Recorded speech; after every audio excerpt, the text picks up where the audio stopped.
హే, ఎలా ఉందని కొత్త జాబ్? జాబ్ సాటిస్ఫాక్షన్ గానే ఉంది. ఆ మాట అంటే నాకు సుందరం గుర్తొస్తున్నాడు. వాడెవడు? మా హాస్టల్ వాచ్మెన్. ఇప్పుడు వాడెందుకు గుర్తుకొచ్చాడు?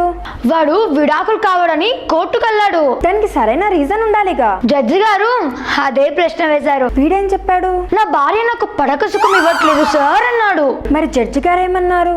ఏమ్మా మీ ఆయన చెప్పి నిజమేనా అని అడిగారు. మరి భార్య ఏమంది?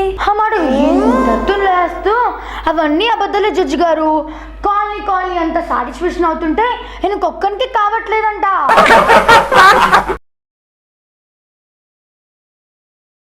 ఓ ప్రాబ్లం గురించి సైకియాట్రిస్ట్ దగ్గరికి వెళ్ళింది హేమ. సైకియాట్రిస్ట్ ఏమన్నాడు? ఏంటమ్మా నీ ప్రాబ్లం అని అడిగాడు. అప్పుడు హేమ మా ఆయన మాటలు, పద్ధతి, చూపు, ప్రవర్తన గుచ్చుకున్నట్టుగా ఉన్నాయని చెప్పింది. ఎందుకనట? అదే ప్రశ్న వేస్తూ మీ వారి ఫేస్ ఎప్పుడైనా సెక్స్ లో ఉన్నప్పుడు చూసావా అమ్మా అని అడిగాడు. అవునండి చూసాను అంది. అప్పుడు ఎలా ఉంది అన్నాడు. అప్పుడు చాలా సీరియస్ గా చూస్తున్నాడండి అంది. ఎందుకే? అప్పుడు అతను బెడ్రూమ్ అతను కిటికీ పక్కన ఉన్నాడు. బెడ్ పైన ఇంకో